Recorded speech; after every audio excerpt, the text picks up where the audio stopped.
the true lion that we have. So without wasting time in all unnecessary formalities, let us welcome Mr. Sameer Majli and Shivaji Anna on stage.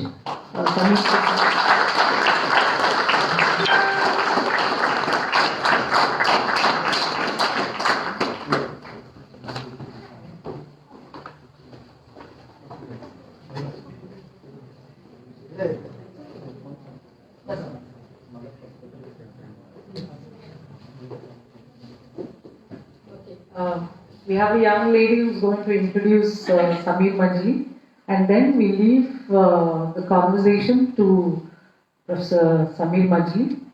And I'd like to thank our director for having allowed us and supported us in this session.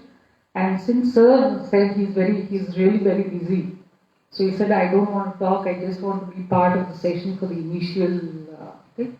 So thank you, sir, and for allowing us to have this session. It's no question of allowing it. It is yours. Thank you for that, sir. And yes, I request you to introduce Sameer Majli, sir, and then we'll hand it over to the session. The session is titled In Harmony with Nature. And as we go, we will understand why we are having this session for us today. Thank you.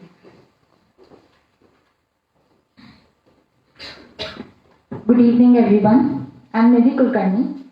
It is my pleasure to introduce to you all Mr. Sameer Majli, a proud citizen of India, environmentalist, writer, and conservationist.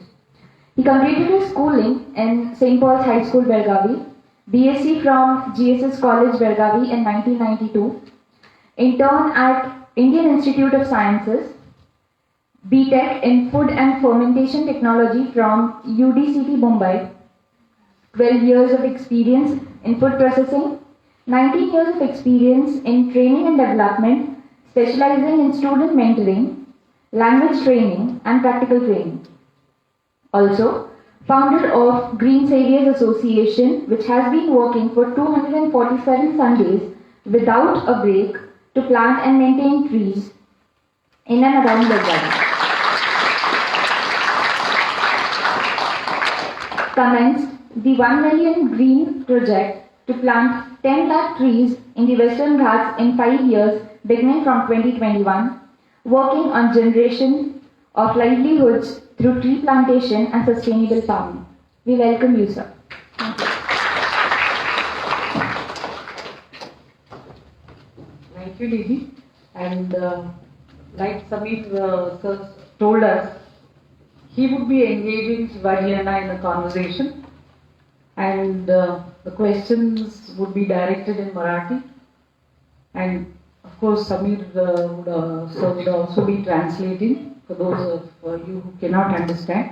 But I request you all to actually, not just listen to the conversation, live the conversation, because these are sessions from which you actually take a lot of value home. Over to you, sir. Thank you so much.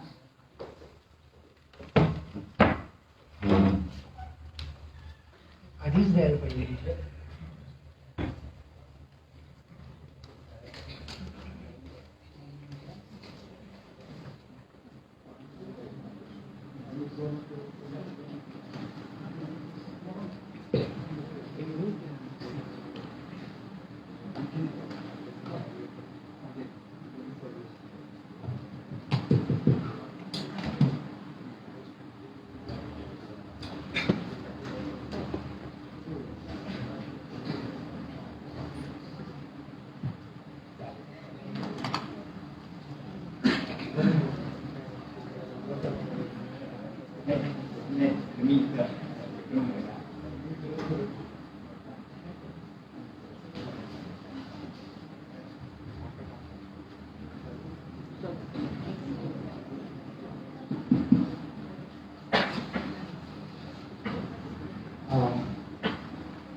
Good evening, everyone.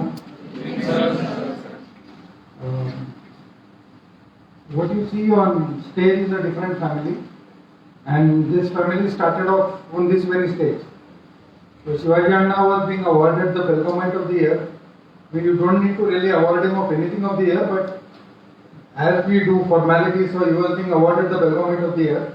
he was standing here and talking, and I was standing behind him, wondering how such a person can exist. Now, conventionally, what we do is we dream of careers which are big, and for us, big implies our own house, our own car, lots of bank balances, heaps of credit cards, and whatnot, traveling abroad and whatnot. So, I am happy to introduce you to a person who dreamt big, but his big, the definition of big was a world that included everyone. And it all started off when he was in college. So, I will just walk you through the entire journey of Shivaji Anna's career, and then slowly we'll tie it up with the work that we are doing together now. So, I am proud to say that I am officially working with Shivaji Anna as of now. So he's been working on several things since the 70s, and it started off right when he was still, undergoing his formal education.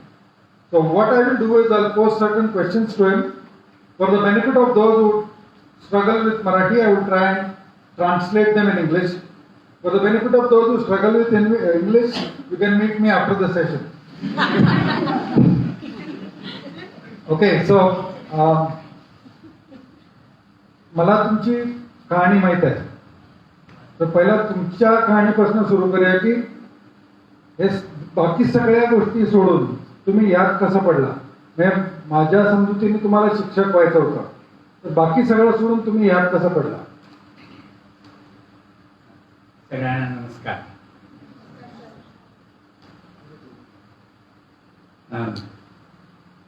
तुम्ही मला क्षमा करायला पाहिजे. तुम्हाला सहज ज्या भाषेत समजेल ती भाषा मला काही तुम्हाला समजेल असं काही बोलता येत नाही, म्हणून मी मराठीमधूनच बोलणार आहे. आणि तुम्हाला जेवढं जमेल तेवढं कळावं यासाठी मला मधली सर मदत करणार आहे. हा महत्त्वाचा प्रश्न सरांनी मला विचारलेला आहे. मी इयत्ता 3री मध्ये शिकत असताना मराठी विषयाचा अभ्यास करताना एक धडा आमच्या अभ्यासात आला. त्या धड्याचं नाव आहे बोधदया. बोधदया म्हणजे माहिती आहे तुम्हाला, राणी मात्रावरती प्रेम. साने गुरुजींची गोष्ट, परमपूज्य साने गुरुजींनी ही गोष्ट लिहिली आहे. Okay, so we talk of inspiration and being inspired, right? So his inspiration started off in standard 3rd when we are still doing our cursive writing. His inspiration started off in standard 3rd with a story by Sane Guruji, and that's when that spark was ignited in his mind. Sane Guruji बहुतेक इयत्ता 3री शिकत असावे.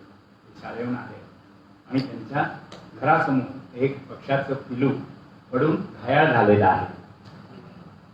घायाळ झालेलं आहे ते गुरुजी पाहतात आणि त्यांना खूप वाईट वाटतं, आणि ते त्या पिलाला उचलून घेतात आणि आपल्या आईला हाक मारून विचारतात, आई हे पिलू घायाळ झालेलं आहे, त्याचं काय करू.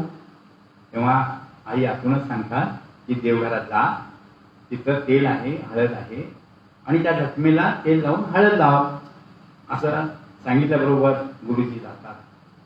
योगायोगाने तिथे कापूस पण असतो, त्याला सगळं हळद तेल वगैरे लावल्यानंतर कापसामध्ये ते ठेवून देतात. 3 दिवस त्याची निगा करत असतात आणि देखभाल पण करत असतात. एके दिवशी गुरुजी शाळेहून परत आल्याबरोबरीनं पक्षाला बघायला जातात. पक्षाच्या पिलाला ते पिलू मेलेलं असतं. गुरुजींना खूप दुःख होतं. मग गुरुजी आपल्या परसात जातात, एक खड्डा खणतात, त्या खड्ड्यामध्ये त्या पिलाला माती देतात आणि येऊन एका कोपऱ्यामध्ये बसतात. बाहेरून गुरुजींच्या आई येतात. श्याम असं का रे. गुरुजींचं नाव श्याम असतं. त्यावेळेला गुरुजी म्हणतात, आई तुला माहित आहे ना ते पाखराचं पिलू होते की नाही ते मरून गेलं.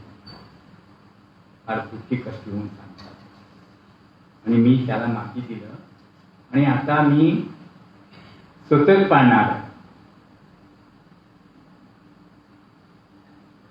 घरात परंपरा असणार सगळीकडे असतो त्यात गुरुजींच्यावरती परिणाम झाला. So, what essentially happened was Sane Guruji found an injured bird and brought it home. So he nursed it for about 2 or 3 days. And one day after coming back from school, the little child discovers that the bird is no more. So after discovering that the bird is no more, he takes the bird to the backyard, digs a small pit and buries the bird and comes and sits in the house in one corner. His mom tries to find out why the boy is sitting in one corner. So at that the boy says that the bird has died and I am observing the ritual that we normally observe in a house after somebody in the house dies. Okay, so that's what he's trying to do. ती गोष्ट वाचल्यानंतर मी रात्रभर विचार करत आहे. गुरुजींच्या एवढं मोठं काही आपल्याला होता येणार नाही. पशु प्राण्यावर आणखीन वनस्पतीवरती प्रेम करणं हे फक्त साने गुरुजींच्या सारख्यानंच ते जमण्यासारखं आहे. ते आपल्यासारख्यांना काही जमणार नाही. पण एक मात्र आपण करू शकतो असं मला त्यावेळेला लक्षात आलं आणि ते म्हणजे आपल्या आजूबाजूला असणारी जी काही माणसं आहेत त्या माणसांच्यावर तरी निदान प्रेम करायला आपण प्रयत्न करायला पाहिजे असं माझ्या मनात आलं आणि त्या दिवशी पासून ठरवून मी माझ्या वर्गात असलेल्या सर्व मित्रांच्या बरोबरीनं आणि इतरांच्या बरोबरीनं प्रेमाने वागायला सुरुवात केली. So essentially from that incident he learned that, I mean, he thought to himself that I can never be as huge a great a thinker as Sane Guruji, but let me at least follow the first principle, which is love and take care of everyone. So that day he made up his mind that he will reach out to people in his class, make sure that they are comfortable. So that's where in a sense his entire journey started.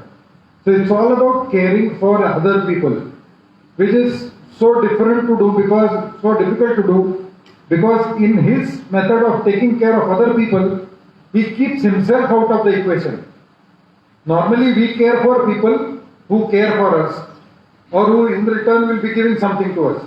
But in Shivaji Anna's case, he is out of the equation. There is no tangible real gain for him in this entire story. So he's dedicated his life and this to humanitarian causes, and the entire thing started off with this story. मी शाळेला जे काही गेलो ते योगायोगाने गेलो, कारण माझं घर हे माझं कुटुंब हे मेंढपाळ व्यवसाय करणाऱ्यांचं. त्यामुळं शाळेच्या वातावरण काही नव्हतं, पण माझ्या गल्लीतून एक मुलगा शाळेला जाताना मी पाहिलं होतं.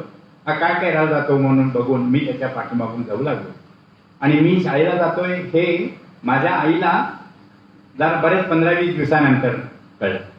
एक दिवशी आई मला जेवण करताना माझी आई म्हणते,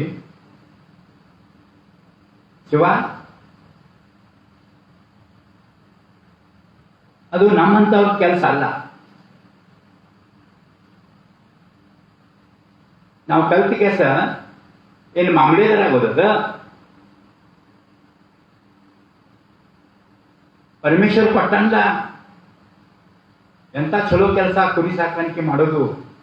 ಆ ಕುರಿ ಸಾಕಾಣಿಕೆ ಮಾಡಿದ್ರ ಆಕಿ ನಮ್ಮ ಬಾಯಾಗ ಹೇಳ್ತಾಳು ಮತ್ತು ಹುಚ್ಚಿನೂ ಹೋಯ್ತಾಳು. ಅವಾಗ ಪುರಾಣವ್ರ ಗೌಡ್ರ ಅದಾರಲ್ಲ हारोर अदारला ಅವ್ರು ಕಲಿಯೋರು.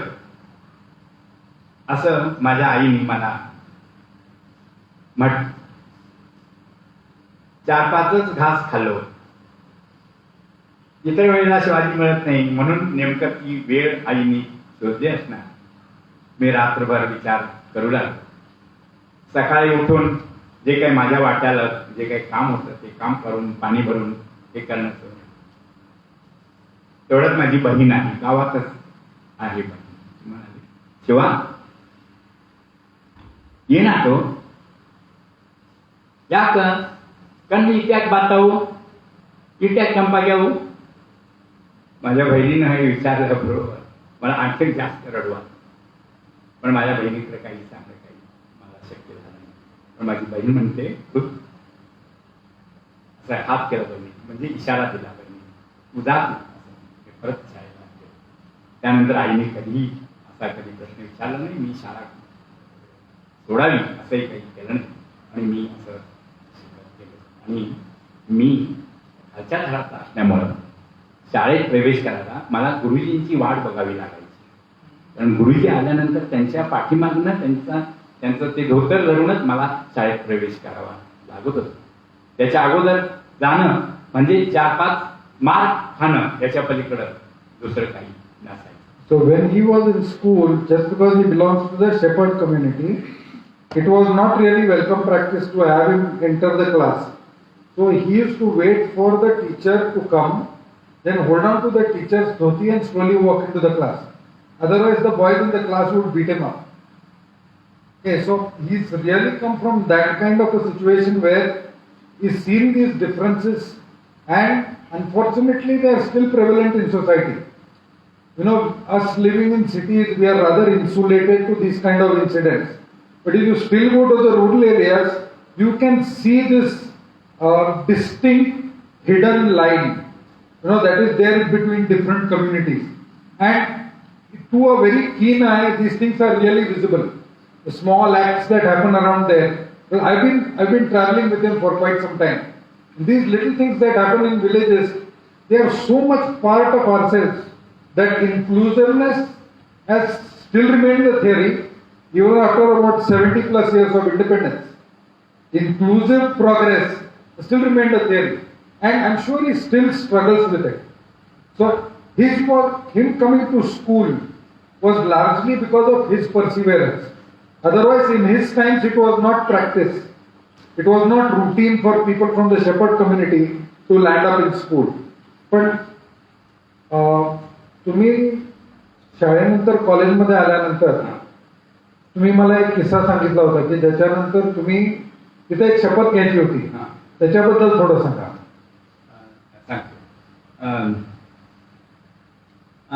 हे मी इयत्ता 3री पर्यंत मी ते सहन केलं.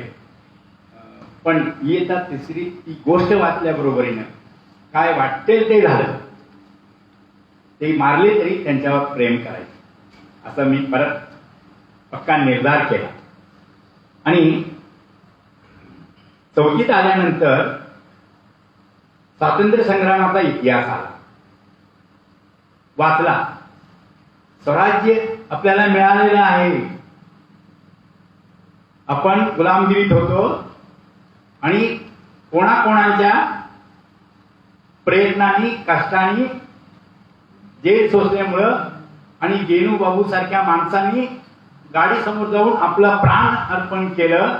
या सगळ्यांच्यामुळं माझ्या भारत देशाला स्वराज्य मिळालेलं आहे. आणि या स्वराज्य मिळालेल्या देशाचं सुराज्य व्हायचं असेल तरच म्हणतो की माझ्या देशातल्या सगळ्या लोकांनी शिकलं पाहिजे असं मला मनापासून वाटायला सुरुवात झाली.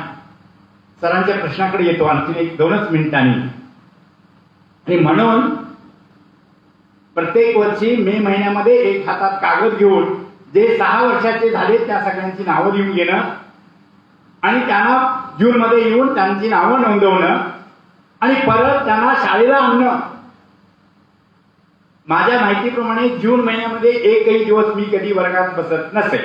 का? प्रत्येकाने शिकलं पाहिजे. इयत्ता 4वीत असताना जे बाहेर गावाहून माझ्या गावी शिकायला यायचे ते आणि माझ्या गावातल्या पण मित्रांच्या बाबतीत कधी कधी खूप वाईट असे प्रसंग यायचे.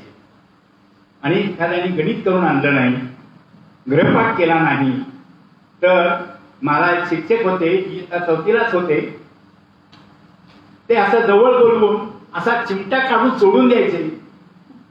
विद्यार्थी गडागडा लोळायचे.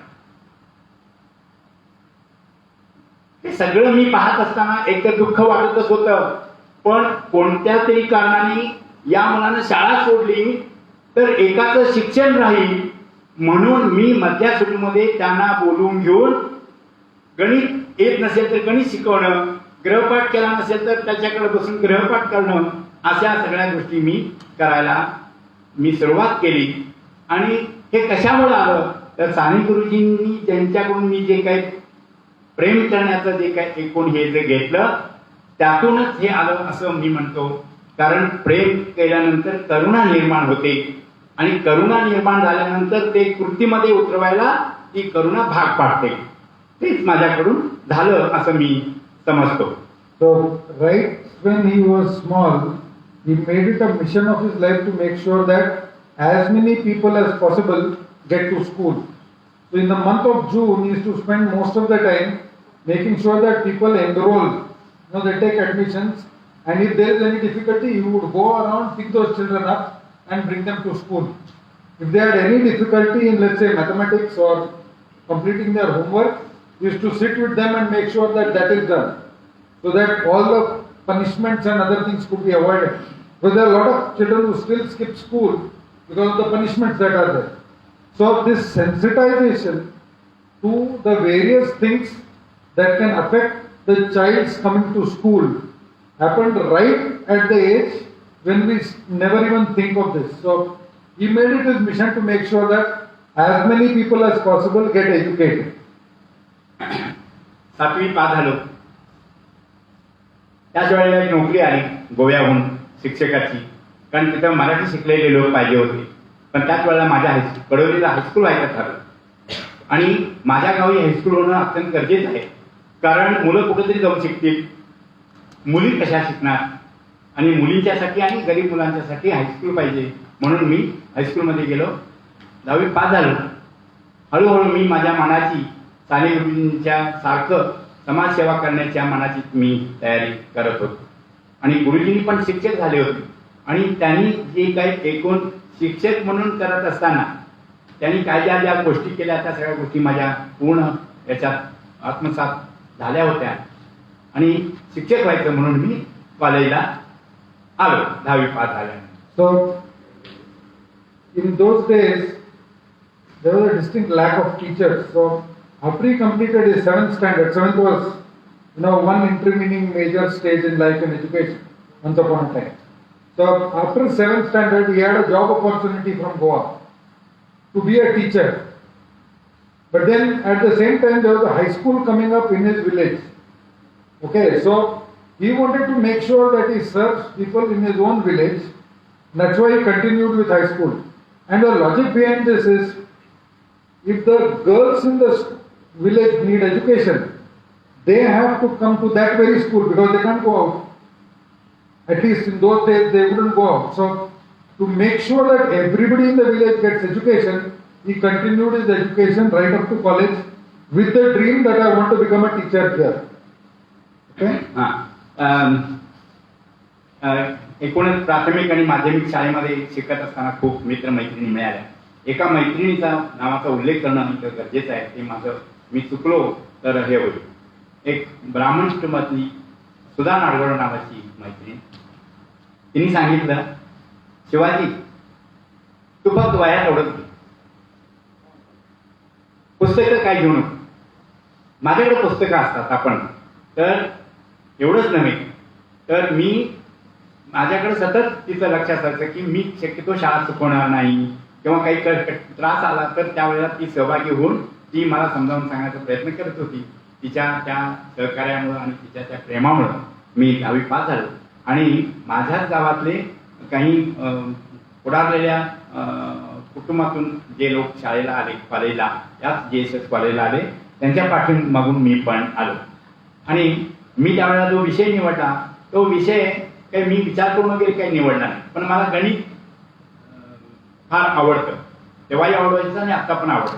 पण मला शिक्षक म्हणून गणित शिकवायचं आहे म्हणून मग मी एक गणित विषय घेणार असं मी फॉर्म भरताना मी माझ्या तिथं सहाय्य करणाऱ्या यांना विचारल्या वेळेला त्यावेळेला कॉम्बिनेशन होतं, केमिस्ट्री आणि मॅथ्स अशा पद्धतीनं ते घेता येत होतं. आणि म्हणून मी केमिस्ट्री घेतली. केमिस्ट्री काय असते, याच्याशी काय घेणं याचा काही माहीत नव्हतं आणि गणित घेतलं. पण त्यावेळेला घेतलं आणखी 2-3 वर्ष मी कॉलेजला जात राहिलो. एकच होतं की मला पदवी घेतल्याशिवाय मला हायस्कूलमध्ये मास्टर होता येणार नाही. Okay, so there was this friend of his called Sudha Nadgoda, right? सुधारणा. Okay, so she told him, you don't worry about the textbooks, I will give you my textbooks. You make sure that you only buy the notebooks that you need to write. And with her help, he made sure that he completed his 10th standard. Because he liked mathematics, I don't know how many of us do, but because he liked mathematics, he said, I want to become a maths teacher. And in those days, there was a combination. You could take 2 subjects. So he didn't know head or tail of chemistry. He took chemistry along with it because that was available. So taking chemistry and mathematics, okay, he steps into college. That's when he really does the thing that he did. कॉलेजला यायचा विचार पक्का झाला. माझं असं मन भरून आलं की आता मी ब्रह्मविद्या मंदिर मध्ये आलो आहे. माझी भावना, कारण तिथं जे काही मी शिकलो, तिथलं एकूण सगळं जे काही वातावरण, त्यातून मी जे काही आनंद मिळवलो, त्याच्यापेक्षा जास्त मला इथं शिकायला मिळणार आणि त्याच्यापेक्षा जास्त आनंद मिळणार या एका मी भावनेने आलो. पण वर्षभरातच माझी निराशा झाली. मी म्हणालो, कुठे आहे ब्रह्मविद्या, कुठे आहे? मुलांना बघून, मुली जर उभा राहिल्या असतील 3-4, तर मुलांना बघून त्यांनी इकडं तरी पळत जायचं किंवा तिकडं तरी पळत जायचं. आताच काय वातावरण आहे ते मला माहित नाही, कारण मी आता कॉलेजमध्ये गेलो नाही. त्याला कदाचित वेगळं असणार, आनंदाची गोष्ट आहे. तेव्हा म्हटलं कसं. त्यानंतर प्रयोग करण्यासाठी लॅबोरेटरीमध्ये आम्ही सगळे विद्यार्थी प्रयोग करत असताना कुठलं साहित्य किती वापरायचं आणि ऑपरेटरची काय काळजी घ्यायची ही मला वाटत नाही, ती आपली नैतिक जबाबदारी आहे. पण माझ्या आजूबाजूला काही मित्रांचं वागणं बघून एक दिवशी मी त्यांना म्हणालो, अरे बाबांनो, म्हटलं हे काही बरोबर नाही. तेव्हा म्हणाले, माझ्या बाबांनी फी भरली आहे. काय बोल. He comes to college with a lot of expectation. Like he says, Brahma Vidya, you'll get the highest possible education out here. And then looking at the overall atmosphere, there is pretty disappointed with the carelessness that is prevalent. Now, while he's going around trying to be careful about things, taking care of stuff like the apparatus and the chemicals that are used, there are others who are very casually wasting them, saying that my father has paid for it. It's a kind of thought, and to him it was very disappointing, because once you graduate or once you move to life to a higher level of education, what is expected to change is your attitude. And unfortunately, he saw that was remaining the same. असं सगळं असलं तरी त्यावेळेला माझ्या कॉलेजला, GSS कॉलेजला Phadnis sir हे principal होते. आणि मी त्यांना देव माणूस, म्हणजे ब्रह्मविद्या मिळाली नाही तरी देव माणूस मिळाला असं मी माझी समजूत करून घेतली. आणि त्याच वेळेला प्रॅक्टिकल शिकवायला मजली सरांचे वडील लॅबोरेटरीमध्ये प्रयोग शिकवायचे आणि अधूनमधून वर्ग पण घ्यायचे. तर या अशा काही लोकांच्यामुळं आणि काही मित्रांच्यामुळं माझा शिकण्याचा जो काही उत्साह आहे तो टिकून राहिला. पण शेवटी माझ्या मनात सतत प्रश्न पडत गेला. आणि एकदा प्रश्न असा मला पडला, मी 3ऱ्या वर्षाला असताना मला प्रश्न असा पडला, होय मी हे सगळं शिकणार आणि मी 35 ते 38% मार्क घेऊन पास होणाऱ्यापैकी मी होतो, हे मी कबूल करतो. 35 किंवा चुकून त्यांनी दिलं तर 38 नाहीतर 35च.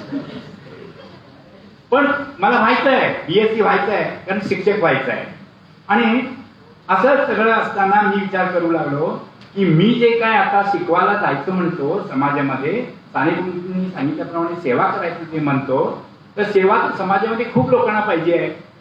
आणि मी हायस्कूलमध्ये जे काही शिक्षक व्हायचं म्हणतो त्या हायस्कूलमध्ये इतर शिकलेले कोणी होतील, पण जे काही डोंगरात राहणारे लोक आहेत, अजूनही बरेच लोकांना शाळा काय माहीतच नाही, या लोकांच्यासाठी आपण काहीतरी करायला पाहिजे. हे वेध मी दुसऱ्या वर्षाला असताना सुरू झाले आणि मी BSc शेवटच्या वर्षाला जेव्हा आलो त्याच वर्षी माझी प्रॅक्टिकल एक्झाम झाली होती आणि थिअरी व्हायची होती. तोपर्यंत माझ्या कडोली गावामध्ये एक फार मोठं अखिल भारतीय तरुण शांती सेनेचं शिबिर झालं. महात्मा गांधींच्या विचारांनी त्यावेळेला काम करणारे जे काही नारायणभाई देसाई सख्खे वगैरे सगळी जी काही मंडळ होती ती गांधी विचार समजावून तरुणांना सांगण्यासाठी म्हणून कार्य करणारी तरुण मंडळ अखिल भारतीय भारतातील शिबिराला आले होते. 500 एवढे कडोलीला, 500 एवढे. मला ते सगळं बघूनच नाही. आणि काय काय ग्रॅज्युएट, डबल ग्रॅज्युएट, आणखीन काय काय हे सगळं ऐकतानाच मला असं हे यायचं. आणि सकाळी 4 तास श्रमदानाचं काम झाल्यानंतर, दुपारी जेवण झाल्यानंतर प्रबोधनाचा तास असायचा 3 वाजता. 3 तास, 1.5 तास, 2 तास प्रबोधनाचं काम झाल्यानंतर प्रत्येक दिवशी विद्यार्थी समोर येऊन प्रतिज्ञा करायची. मी माझ्या देशासाठी 1 वर्ष देतो, कोणी 2 वर्ष देतो म्हणायचे, कोणी मी आठवड्यातून 1 दिवस खेड्यात जातो, असं वेगवेगळ्या त्यांच्या कृतीप्रमाणे आणि त्यांच्या जे काही त्यांनी ज्ञान संपादन केलं होतं त्याचा लोकांना उपयोग करण्याच्या दृष्टीनं असे ते प्रतिज्ञा करत असत. मी ते रोजच ऐकत होतो. आणि शेवटचा दिवस आला शिबिराचा. 15 दिवस ते शिबिर होतं. So when he had as yet not completed his graduation, there was a gathering of youth in his village. Around 500 people had come.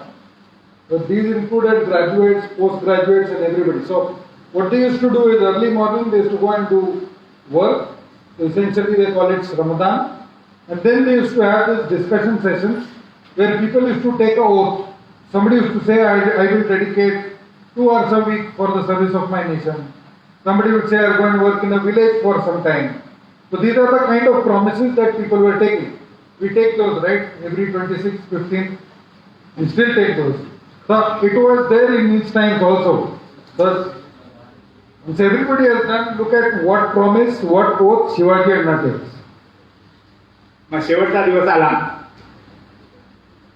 Sane गुरुजींना मी रोज स्मरण करतच होतो, पण शेवटच्या दिवशी मी माझ्यापुरतं साने गुरुजींची प्रतिमा समोर ठेवून मी गुरुजींना म्हणालो, गुरुजी तुम्ही माझ्या देशासाठी खूप काय काय केलं आणि आम्ही खूप काही करायचं.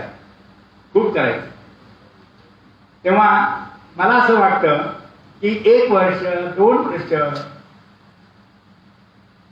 हे पुरणार नाही माझ्या देशात.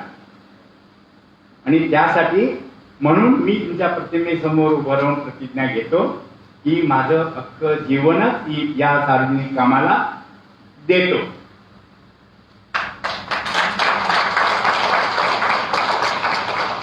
मी गुरुजींना म्हणालो, थोडं ओरडून पण म्हणालो, गुरुजी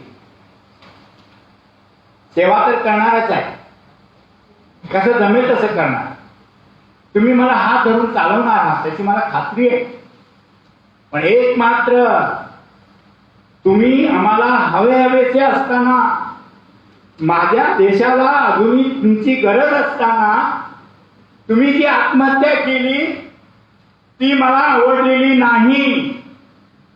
मी माझं सार्वजनिक काम करत असताना कसलाही कोणताही किती कठीण प्रसंग आला तर ते मी सहन करीन, पण आत्महत्या मात्र करणार नाही.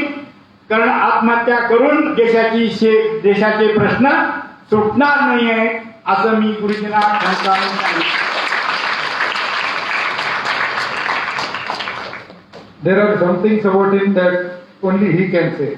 When translating that would be a big injustice. But then one big important thing about him is I personally know the kind of difficulties that he faces, that he has faced over the ages, fine, but I really know the kind of difficulties that he faces on a daily basis. And despite all these difficulties and the fact that nobody is really out there to support him, if you meet him in the morning, He is all ready for action. The spirits are extremely high, the mood is very jovial, and he will just walk out. Now you can't imagine, actually honestly, you can't imagine how he lives. Okay? You really need to come with me, be around him to find out how he lives. Can you imagine not having a house and still having a place to stay?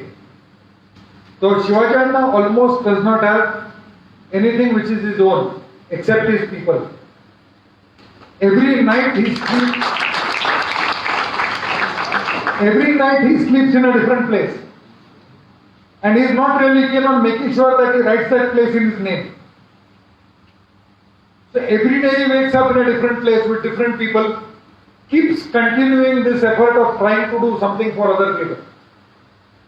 This kind of energy is extremely difficult to find. But the best part of this energy is that it is contagious. You cannot be around him and not be influenced. That is the biggest risk. So you travel around him. I mean, look at how he lives, how simple he is. And I think it is this simplicity of his that really helps him connect with everything that he is connected to. And the one important thing that he is connected to is this country.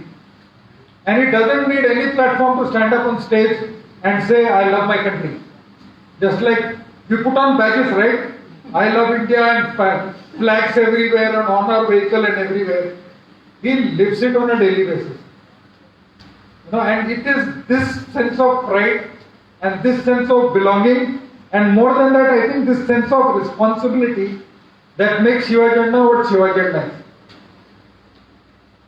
is. शिबिरातल्या एकूण 500 विद्यार्थ्यांना शिबिराचा शेवटचा दिवस आला आणि त्यांना सगळ्यांना निरोप देताना माझ्या डोळ्यात खूप आनंदाच्या अश्रू आले.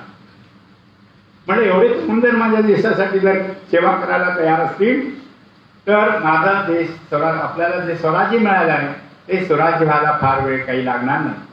आणि त्या सगळ्यांना निरोप देऊन मी पण माझी ही जी काही पिशवी आहे त्याच्यात जे काही माझं सांगून होतं ते घेतलं आणि सरळ एका खेड्यात राहायला गेलो. त्या गावाचं नाव आहे निंगेनळी. ते युनिव्हर्सिटी जी आहे आपली राणी चन्नम्मा युनिव्हर्सिटी त्याच्या पश्चिमेला डोंगरात ते गाव आहे. सरांनी ते गाव बघितलेलं आहे. मी 72 साली जेव्हा मी तिथं गेलो आणि एका देवळात राहायला लागलो आणि गुरुजींनी सांगितलंय सेवा करायचं आहे.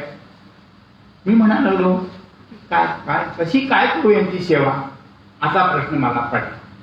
कारण तिथं त्यांना 2 वेळ खायला देखील अन्न नव्हतं. आज पण फार थोड्या फरकाने तीच परिस्थिती आहे. तेव्हा तर फारच होत. लाकडाची मुळं विकून आणलेलं जे काय धान्य असेल ते कुटायचं, कोंडा काढायचाच नाही कारण एक भाकरी कमी होईल आणि 1, 2, 3 ज्या भाकऱ्या होतील त्या मुलाला अर्ध द्यायचं, आपण अर्धी खायचं, आणखी नवऱ्यासाठी ठेवून आणि दुपारी मुलं खातील म्हणून ठेवून आणि परत मुळी आणायला त्या बाया निघायच्या.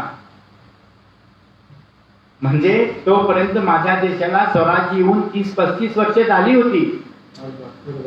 आता 72 झाली आहे. आणि हे झालं पोटाचं.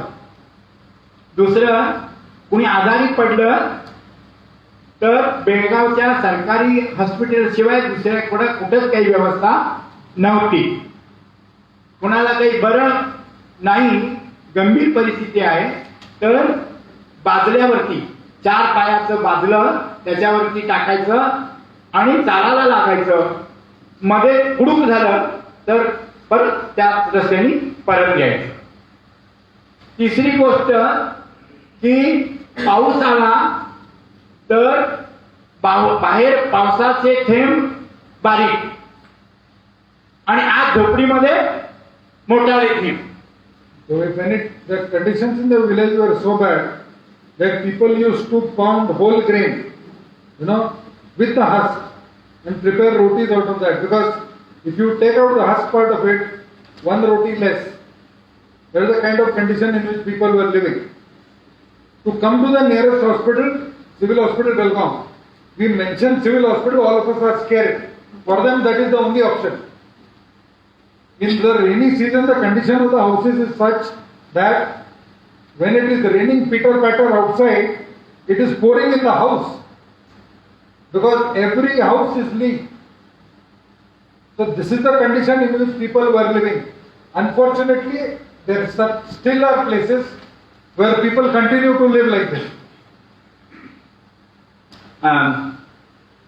मी गेलो या सगळ्या गोष्टी पाहत होतो.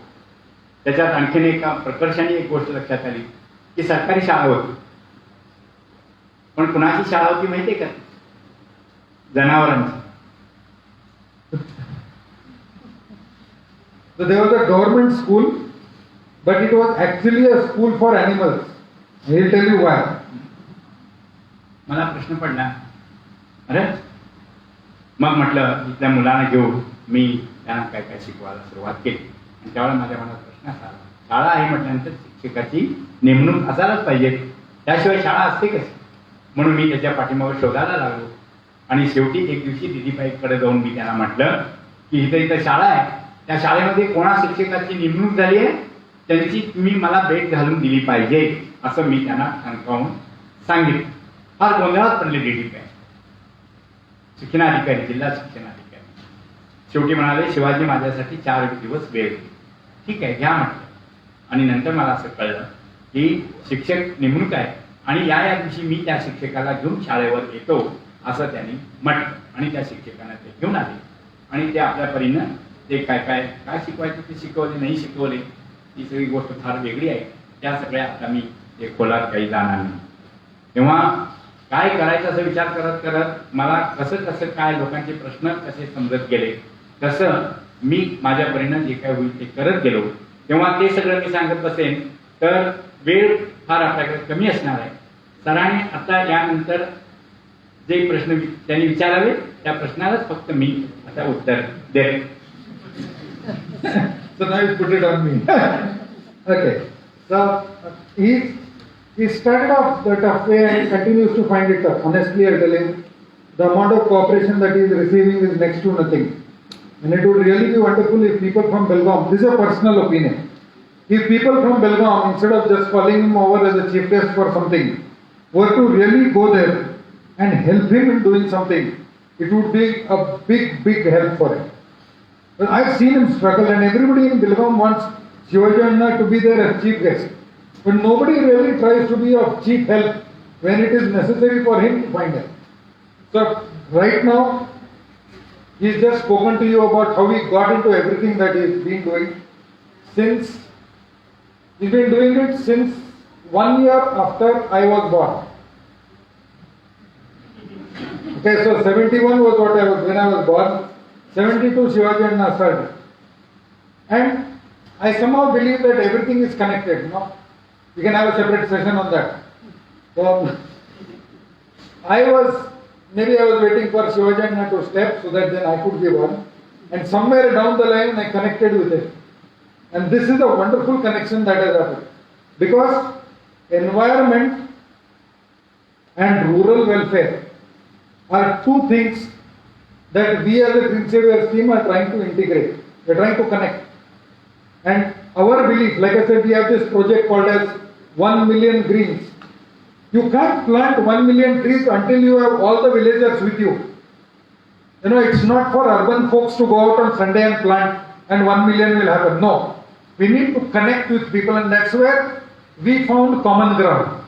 His rural welfare initiatives with our tree plantation initiatives, so that we can do something combined. But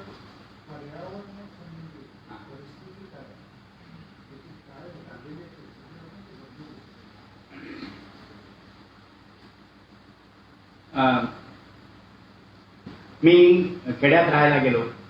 मी ज्या गावी राहत होतो ते पण खेड्यात, पण त्याच्यापेक्षा फारच कठीण आणि वाईट परिस्थिती असणाऱ्या खेड्यात गेलो. आणि आजूबाजूला त्या सगळ्या ह्याच्यातून पाहत असताना एक गोष्ट माझ्या लक्षात आली की इथं जंगलात राहणारी, जंगलाच्या जवळ राहणारी जी माणसं आहेत ती लाकडं तोडून विकूनच आपला उदरनिर्वाह चालवतात. त्याशिवाय त्यांना दुसरा काहीही पर्याय नव्हता. माझ्यासारखा एक माणूस तिथं जाऊन त्यांच्यासमोर हे पर्यावरणाचा सगळा नाश होतो आणि तू हे झाडं तोडू नकोस असं सांगायचं मी जर धाडस केलं असतं तर ते झाड तोडायच्या अगोदर मला तोडून टाकलं असतं. So basically, the rural livelihood still depend on firewood. Even if you go to these regions in the Western Ghats where they are extensively touring now, it is a standard routine for women in the house to go to the forest, collect firewood and come home. Okay, when we talk of women in the house, we talk of them being delicate. Come there, you'll find out how delicate they are. Okay, they have huge, bits of wood that they are carrying on their head. And she is walking as if she is walking in the garden. We have experienced that. All those who were there for the Zambao trip. That lady who had this big and bunch on her head, just holding it like this and walking. And she is not junior in any way. She was pretty senior. And that's their daily routine. So when Shivaji Anna goes there and tells them to stop cutting trees for firewood, he says, I was scared that they'll first chop me and then go back to chopping firewood. तेव्हा झाडं तोडली जात आहेत ती तुटायला नको आहेत. झाडं जास्त आणखीन परत वाढली पाहिजेत हे माझ्या मनात आल्यानंतर नकारात्मक गोष्टी आपल्याला बाजूला ठेवूया आणि सकारात्मक काय करता येईल यासाठी दरवर्षा मी 2-3 हायस्कूलांना निवडून त्यांच्याकडे बोलणी करून आर डिपार्टमेंटकडून एक ट्रक भरून मी त्यांना जून महिन्यामध्ये रोपं आणून देऊन त्यांच्याकडनं लावून घ्यायचं काम मी माझ्या परीने सुरुवात केली. So I used to essentially tie up with schools, over 3 schools a year, bring one truckload of saplings from the forest department, and together they used to make sure that those saplings are planted. I've seen certain spaces where they have managed to successfully maintain those saplings. I mean, planting a tree is very easy. Planting a tree is extremely easy. Okay, taking a photo with that is much more easy. Planting a tree in the same pit every year is far more easy. It is already done. That's what a lot of people do. So maintenance and consistency are something that needs to be focused on. तर हे एकीकडे करत असताना ग्रामीण भागातील एकूण गावाला एकत्रित कुटुंब असायचे. एका घरामध्ये 3-3, 4-4, 5-5 भाऊ एकत्रित सगळे आणि कोणाचं एका बाईला स्वयंपाक करायला लागायचं आणि स्वयंपाक करणारी जी बाई असायची तिला 4-4, 5-5 तास त्या काळाकुट्ट अशा खोलीमध्ये धुरामध्ये स्वतःला गाडून घ्यावं लागत होतं. एक उदाहरण सांगायचं म्हटलं तर एक बाई स्वयंपाक करतीये, आपलं ओली लाकडं आहेत, ओल्या हे आहेत, शेणकूट आहे आणि बाई त्या धुरामध्ये चिंबड येतो असं काढून टाकते आणि परत भाकरी थापायला सुरुवात करते. कारण तिला भाकरी करण्याशिवाय मूल सकाळी उठलंय आणि संडासला गेलंय आणि संडास झाल्यानंतर येऊन आई म्हणून जेव्हा हाक मारतो तेवढा आई पळत येते, पाणी घेते, डुंगण दुखते आणि पदराला पुसून आणि परत जाऊन भाकरी करायला लागते. आता हायजीन नावाच्या गोष्टी आपण ज्या काही काय मला ते कुठे कसं मला ते काही कळत नाही. तेव्हा माझ्या असं लक्षात आलं की एक तर त्या बाईच्या एकूणच त्रासाचं बघून या त्रासातून बाई खरं कशी मुक्त होईल हा विचार माझ्या डोक्यात आला आणि तेव्हा तोपर्यंत खादी कमिशन कडून गोबर गॅस प्लांटच्या संदर्भात मला वाचायला माहिती मिळाली आणि ते वाचल्यानंतर मला असं लक्षात आलं आपलीच गुरं प्रत्येकाच्या शेतकऱ्याकडे काही 1, 2, 4 तरी गुरं असतात. त्याचं जर गोबर गॅस प्लांट बांधला आणि त्याच्यातून जो गॅस येतो त्याच्यावरती स्वयंपाक करता येतं आणि स्लरी नावाची जी गोष्ट येते ती आपल्या शेताला खत म्हणून मिळतं. मग मी म्हणाला उड्यात मारू लागलो. मी म्हटलं एवढं जर चांगली गोष्ट होणार असेल तर मला हे शिकून घ्यायला पाहिजे. तसं मी शोधात लागलो. बेळगाव जिल्हा खादी ग्रामोद्योग संघाचे त्यावेळेचे श्रीरंग कामतांना हे सेक्रेटरी होते. त्यांनी त्र्यंबकेश्वरला मला पाठवून देतात. खादी कमिशनचं ट्रेनिंग सेंटर त्या नाशिकला खूप मोठं आहे. गेलो, शिकून आलो आणि त्यानंतर आपल्या या भागामध्ये गोबर गॅस प्लांट बसवण्याच्या कामाला मी लागलो. किती गोबर गॅस प्लांट? खादी कमिशन कडून जे काही कमिशन कडून 300 बांधले पण तो फार खर्चिक होता. गरीब माणसाला तो काही परवडणारा नव्हता आणि म्हणून तोपर्यंत एक नवीन मॉडेल आलं, ते आहे दीनबंधू नावाचं. ड्यूम विटामध्ये ड्यूम तयार करायचं आणि तो पण शिकून आलो. आणि एका जंजर नावाच्या संस्थेच्या सहकार्यानं 30,000 गोबर गॅस प्लांट बसवले. So just to make sure that the women in the villages get better environments to work in their house, we got into and this sort of ties up both, right? It ties up environmental conservation along with ease of living. So he gets himself trained for constructing gobar gas plants, and about 3,000 plus, no sorry, 30,000. About 30,000 plus gobar gas plants functioning, all because he stood behind that. गोबर gas plant बांधताना काही सगळ्या समजावून सांगताना काय काय त्या सगळ्या आता गोष्टी सांगायला वेळ नाही. कधीतरी असा प्रसंग आला तर त्याही गोष्टी संबंधात आपण जरूर बोलू. पण गोबर गॅस प्लांट बांधून झाल्यानंतर आणखीन एक आपल्या खेड्यामध्ये फार मोठा प्रश्न, तो म्हणजे संडासला जाणार.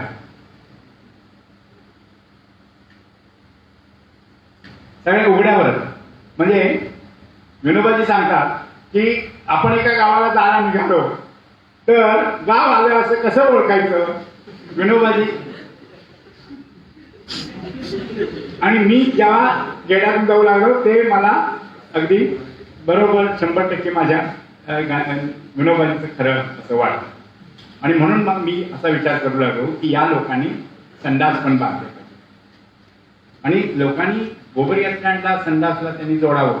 याच्या पाठीमागं एक तर आपल्याला सुरक्षितरित्या आपल्याला आपला जो काही महिला आहे तो आपल्या याच्यातून हे करता येईल. आणि महिलांचा तर फार मोठा प्रश्न. आणि त्याचबरोबरीनं गांधीजींनी सांगितलं ह्या दोन गोष्टी आपण फार वाईट, फार म्हणजे किती वाईट की ते त्याचं नावही घेतलं तरी अशुभ.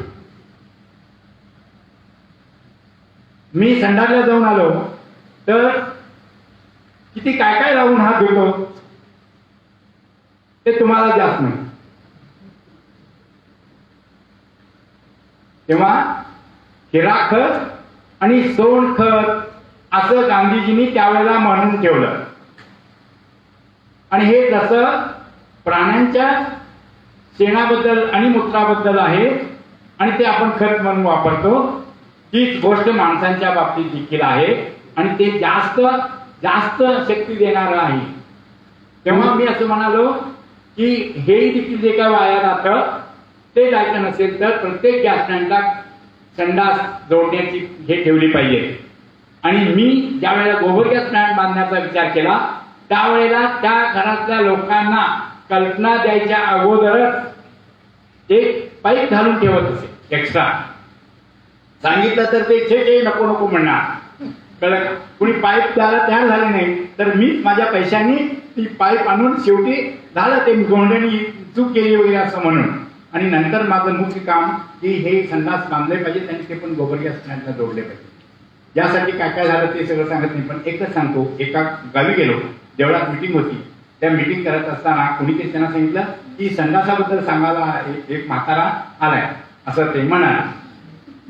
सांगून झालं आणि एक त्या मावशी आल्या पुढं. देवळात आत आल्या नाहीत कारण देवळात बायांना प्रवेश नाही आणि ते देवीचं मंदिर होतं.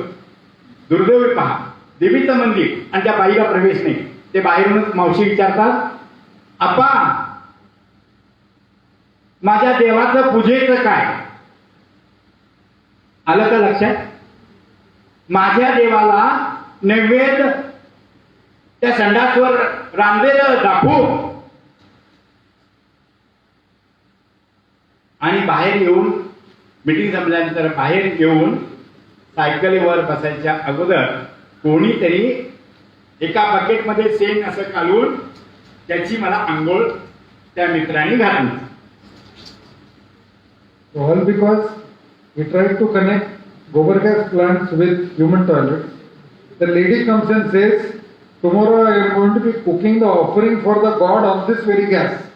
So do you expect me to use human waste to cook this particular food?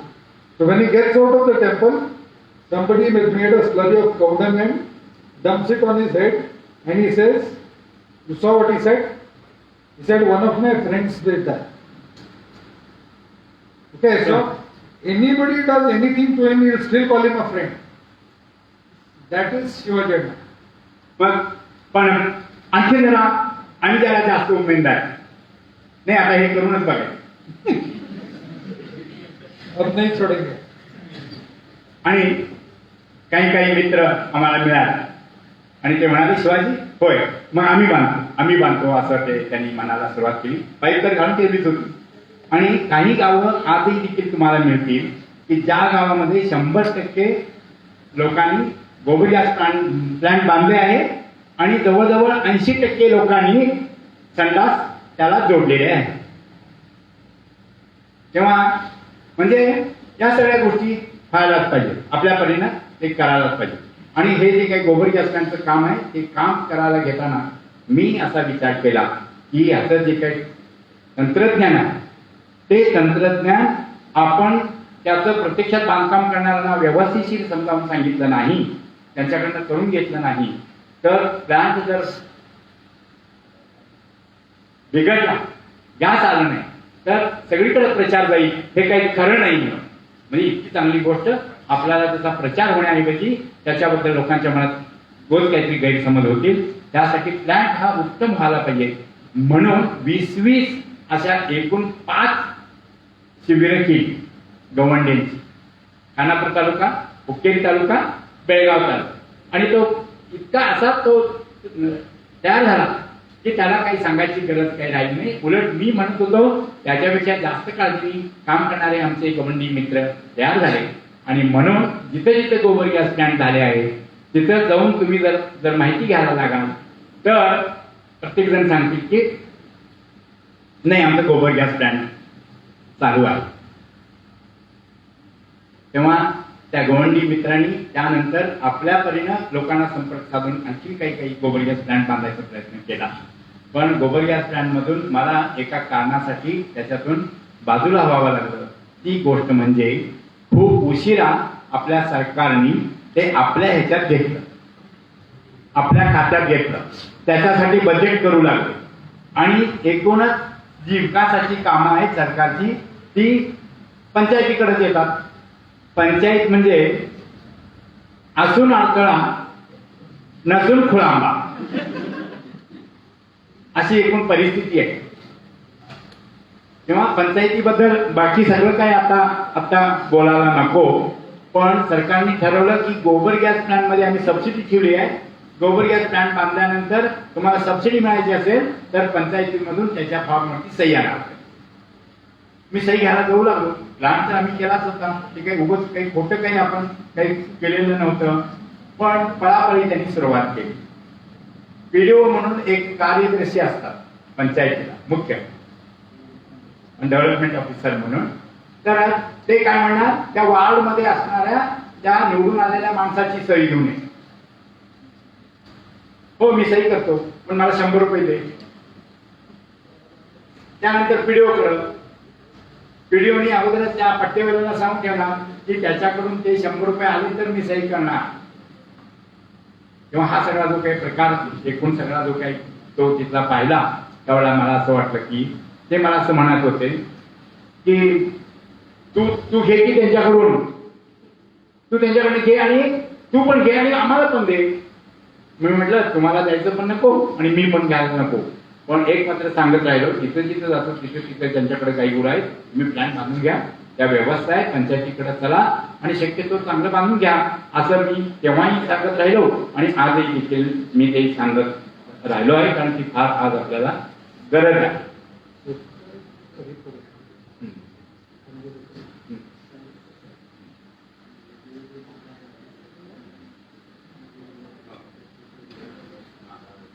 तर आणखी वेळ कमी आहे पण मी तुम्हाला सगळ्यांनी विनंती करेन, जेव्हा तुम्हाला थांबायचं आहे तेव्हा तुम्ही फक्त नुसता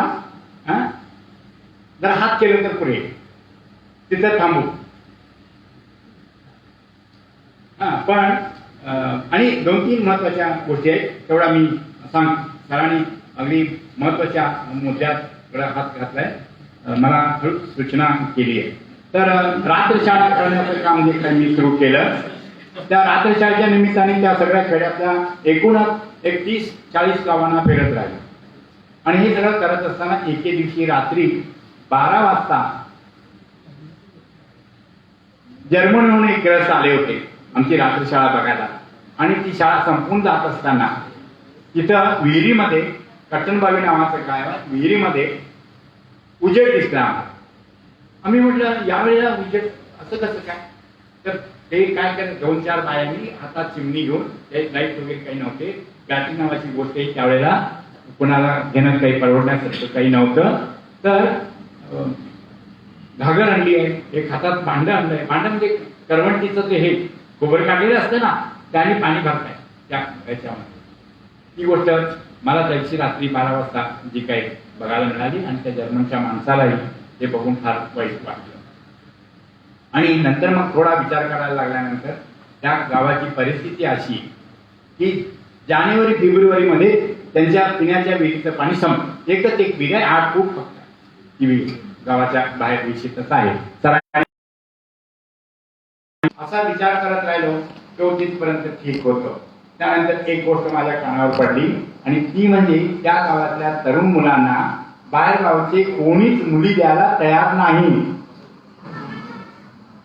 ते म्हणू लागले की त्या गावात माझ्या मुलीला दिलं आणि ती रानोमाळ फिरून पाणी आणायला जेव्हा जाईल आणि एखाद्या पडक्या विहिरीमध्ये ती पाणी भरत असताना ती पडून मरण्यापेक्षा ती माझ्या घरी राहिली तरी चालेल अशी एकूण भावना लोकांच्यात निर्माण झाली. या गोष्टीने मला फार दुःख झालं. So there's this village Kattanbavi, we've been there, okay? And basically a lot of these villages have a huge problem of drinking water. Water per se, forget drinking water. A huge problem. In the city we have this definition of drinking water, non-drinking water. In the village if it is water, it is drinkable, that kind of situation it is. So one of the things that I have seen him do is work for, first thing like we told, for hygiene. The second thing that is for the source of water. So that is one project that he took up because in certain villages, because there is no water in the village and the ladies have to move around to collect water, nobody is ready to give their daughters in marriage to anybody in that village. That's the kind of situation that we did. I remember a village near Chikkodi. I forgot the name. There's a village near Chikkodi which was once very prosperous. Okay, everybody in the surrounding areas used to make sure that their daughters are married off in that particular village. Now that village is at the base of a mountain. Once upon a time, that entire mountain was covered with trees.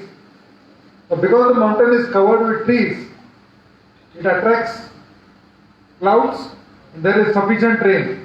And because of the trees, the water goes into the soil, the groundwater table increases and there is a lot of water. And wherever there is a lot of good water, there is prosperity. So once upon a time, that village was the most sought after destination for wedding. If you go to that place now, okay, everybody has started leaving the village because the entire mountain has been depleted of trees. There isn't a single tree on that mountain anymore. Consequently, whatever water falls really doesn't go into the soil. There's a runoff that happens. The prosperity levels in that village have completely gone down. So you see the huge connect. In every place, like for example Shivaji and the villages that we are talking of, or every place, we talk of Khanapur, right? If you compare Khanapur to what Khanapur was 30 years ago, the number of trees has come down to half. Consequently, the water table will start going down. Over a span of around 50 years or another 100 years, it will witness something called as desertification. And that is what humanity or man at large has been expert at doing. We come to a place, we use it to the fullest, then we go to a new place. That is one of the theories behind the Indus Valley civilization also. We came there, we exploited everything, When everything was over, we went to exploit some other region. That's how human beings behave. So he's trying to resolve the water problem in the village, and all these environmental issues are connected. And what is wonderful about his work is the way it connects human welfare with environmental welfare. That's the important part of the story. डोक्यात विचार सुरू झाले. मला थोडं पत्र लिहिण्याचा हव्यास आहे. साने गुरुजींनी खूप लोकांना पत्र लिहिली होती. ती पत्र सगळी काय वाचायला मिळाली नाही, पण त्यामुळं असे मी वेगवेगळ्या लोकांना पत्र लिहिली. आणि पत्र लिहित असताना आपलं एकूण जे काही सुख दुःख आहे ते सगळं ते लिहायचं. असंच एका पुण्यामधल्या विद्याताई पटवर्धन नावाच्या ताईंना मी याबद्दल आणि इतर लोकांनाही असं पाण्याचं आणि हे गाव काय होणार, उद्या याला कदाचित हे बेचिराख होण्याची जर पाळी आली तर हे कुठं जातील लोक, कुठं राहतील, अगोदर राहायला जागा कुठं मिळणार आणि त्यानंतर आपल्या पोटापाण्यासाठी काय करणार, असं एकूण विचार माझ्या डोक्यात जेव्हा यायचे तेव्हा बरीच रात्र अशा या सगळ्या जायच्या. तेव्हा एक दिवशी पत्र आलं विद्याताई पटवर्धनानंतर. 2च ओळी लिहिल्या होत्या. ताई म्हणतात, हे शिवाजी कशाला रे ते ऊर बडवून घ्यालास, पाणी पाणी म्हणून जा अण्णा हजारेकडं आणि बघ अण्णा हजारेंनी काय केले ते, आणि ते बघून त्याप्रमाणे काही करता येतं का ते बघ, तुझ्यासाठी ते फार चांगलं आहे. असं त्या 2-3 ओळी आमच्या विद्याताई पटवर्धनांनी लिहिल्या. माझ्या डोक्यात प्रकाश पडला. अण्णा हजारेकडे जायचं ठरवलं. शेवटी माझ्या मनात किती आलं तरी ते त्या लोकांच्या मनात आलं पाहिजे. त्या लोकांना नेमकं काय पाहिजे आहे हे आपल्याला जर समजायचं असेल तर पहिल्यांदा अण्णा हजारेंना काही भेटावं लागतील आणि अण्णा हजारेंनी काय केलं ते बघावं लागेल. आणि म्हणून पहिल्यांदा आम्ही एक 30 बायांना घेऊन आम्ही अण्णा हजारेंकडं राळेगण सिंधीला गेलो. ते सगळं फिरून बघितलं की ज्या गावामध्ये फक्त वर्षातून 12 सेंटीमीटर एवढाच पाऊस पडतो.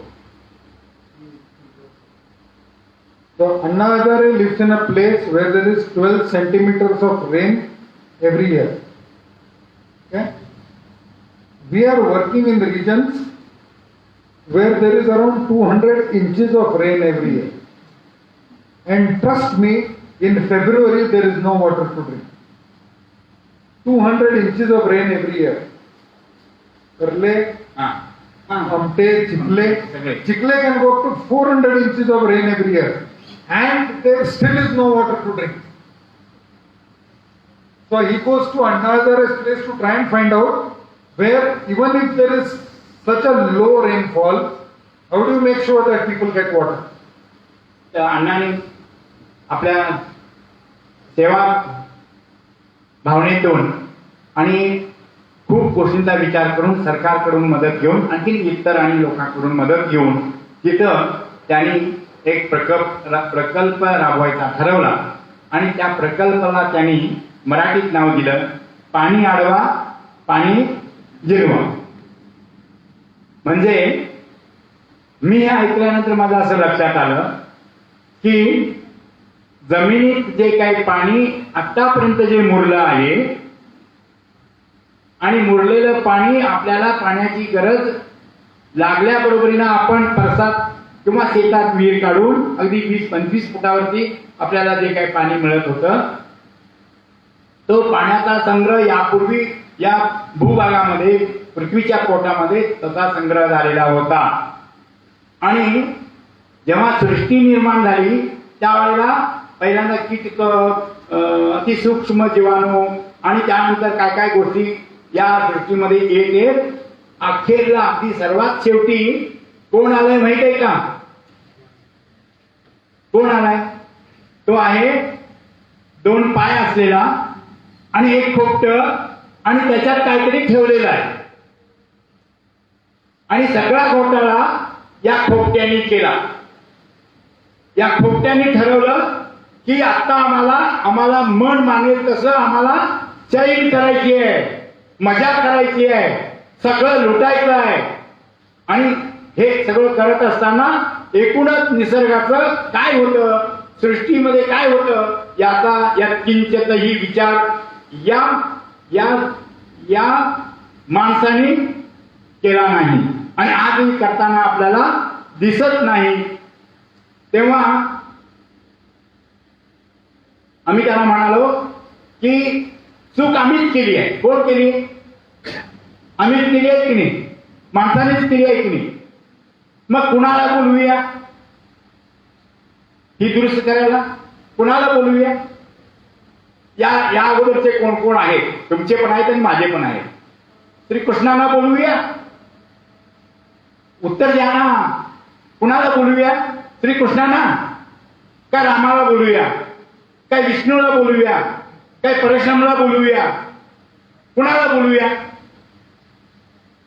त्यांना बोलवलं तरी त्यांच्याकडून ही बिघडलेली सृष्टी दुरुस्त होणार नाही. ज्यांना या सृष्टीमध्ये या भूतलावर राहायचं आहे, जे काय आम्ही चुका केल्या आहेत त्या चुका आम्हीच दुरुस्त केल्याशिवाय सृष्टी सुरळीत होणार नाही आणि मानव आणि इतर जीवाणू जगण्याला अवकाश उरणार नाही, असं आज स्पष्ट चित्र सगळीकडे दिसत आहे. तेव्हा अण्णा हजारेंकडे जाऊन त्या महिलांना दाखवल्यानंतर त्या महिलांनी विहिरीजवळ गेल्या आणि असं वाकून त्यावेळेला पाणी घेतलं. त्यावेळेला त्या महिला म्हणाल्या, असं आहे तर मग आम्ही पण आमच्या गावात करू. मग आमच्या गावात विहिरीला पाणी येईल आणि विहिरीला पाणी आलं तर आमचे त्रास वाचतील. आणि शेवटी एक बाई म्हणते, आम्हाला सुना पण आणता येतील. सगळ्यात काळजी त्यांना सुनांची लागली. फक्त मग बायांना घेऊन जाऊन चालणार नाही, कारण व्यवस्था काय आहे तुम्हाला माहित आहे. ही व्यवस्था काय आहे ते माहित आहे ना. मग म्हणजे तेव्हा मग पुरुष मंडळींना पण आणि त्या पण तरुणांना तयार केलं. त्या म्हाताऱ्यांना घेऊन जाऊन ते बघतील आणि येऊन बाप विचारले ते काय करणार. तेव्हा तरुणांना घेतलं, 20, 25, 30 वर्षाच्या तरुणांना घेतलं. ते आम्ही 30-35 लोक गेलो, त्यांना दाखवलं, अण्णा हजारेंना भेटवलं, त्यांच्याशी चर्चा वगैरे केली आणि आल्यानंतर हा प्रकल्प राबवायचा असा गावाने निर्णय केला. गावाने निर्णय केला, बरोबर आहे, त्याच्यासाठी खूप पैसा लागणार होता, तर पैसा तर त्या गावात नाहीच आहे.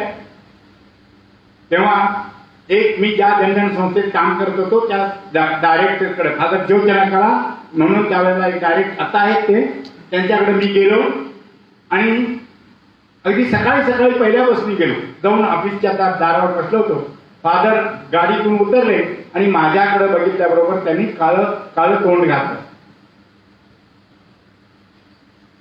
तरी पण मी काही सोडलं नाही.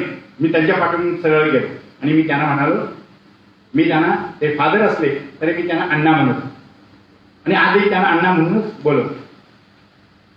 गेलो चढून, नक्की त्यांना माहिती झालं हा काहीतरी घेऊनच आलाय म्हणून. तर मी म्हणालो, अण्णा, कट्टंबळी गावामध्ये पाण्याचा भयंकर बिकट प्रश्न आहे आणि त्या प्रश्नाने तिथल्या बायांचं जीवन अत्यंत हलाखीचं करून टाकलेलं आहे आणि एवढंच नव्हे तर ते गाव तिथे टिकणार की नाही अशी परिस्थिती निर्माण झाली आहे. आणि हा जो काही प्रश्न आहे तो प्रश्न आपण घेऊन याच्याबद्दल काय करता येईल ते आपण करायला पाहिजे असं मी त्यांना म्हणालो. होय रे, तुला काय सांगायला, पैसे मला आणावे लागतात.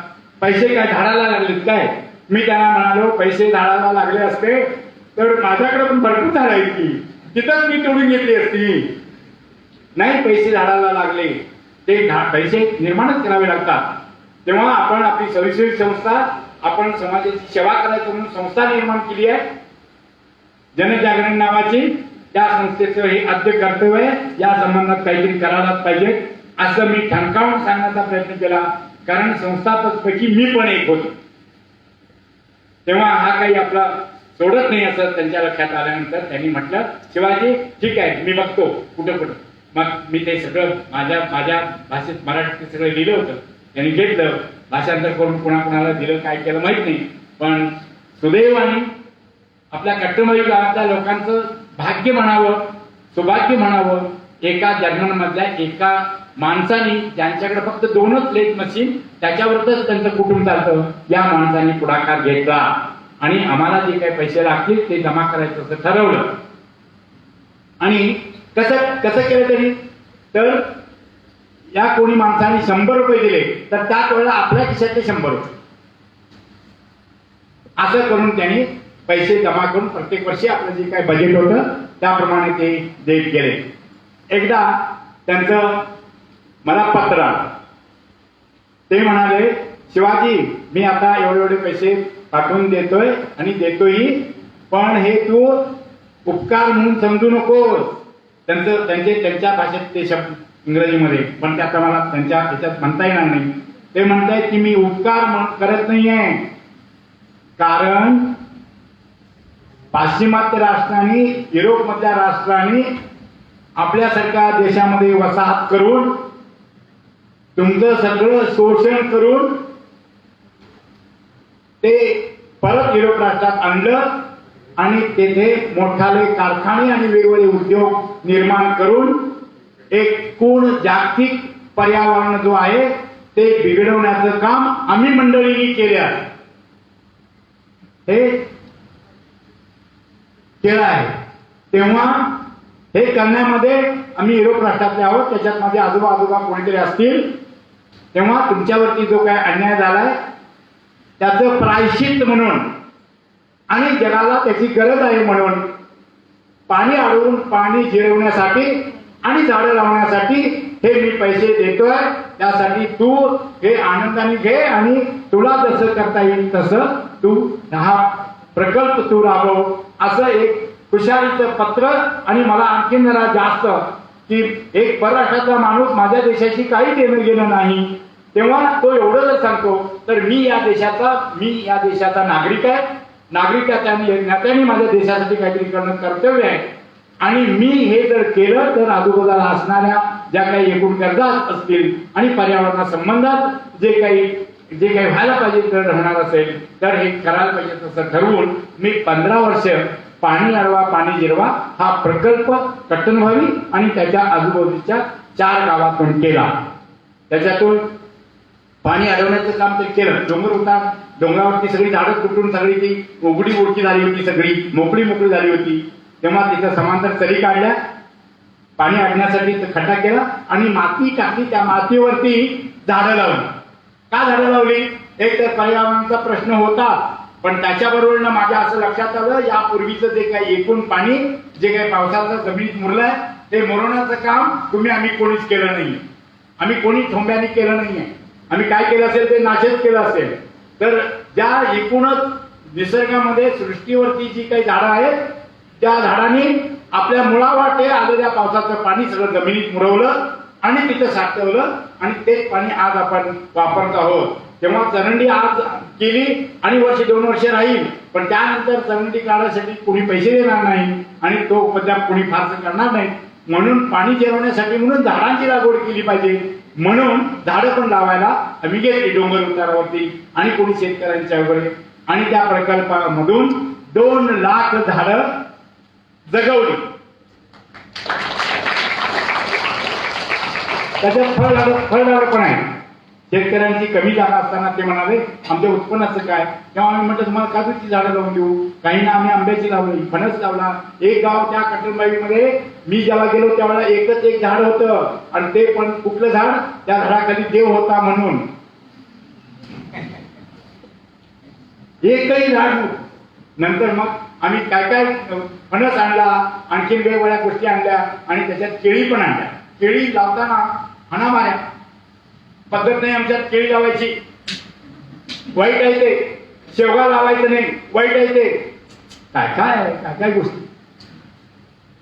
तेव्हा हे पाणी अडवून पाणी जिरवण्याबरोबरीनं वन संपदा पण निर्माण करण्याचं काम आमच्या परीने जेवढं होईल तेवढं मी त्या कट्टनबाबी आणि परिसरामध्ये 15 वर्ष जेवढं जमीन ते इतर सगळ्या लोकांच्या सहकार्याने आणि जनजागृती संस्थेच्या त्या आर्थिक मदतीतून आणि रुडालचे एकूण 30 लाख रुपये त्या रुडाल मी या कामासाठी दिले.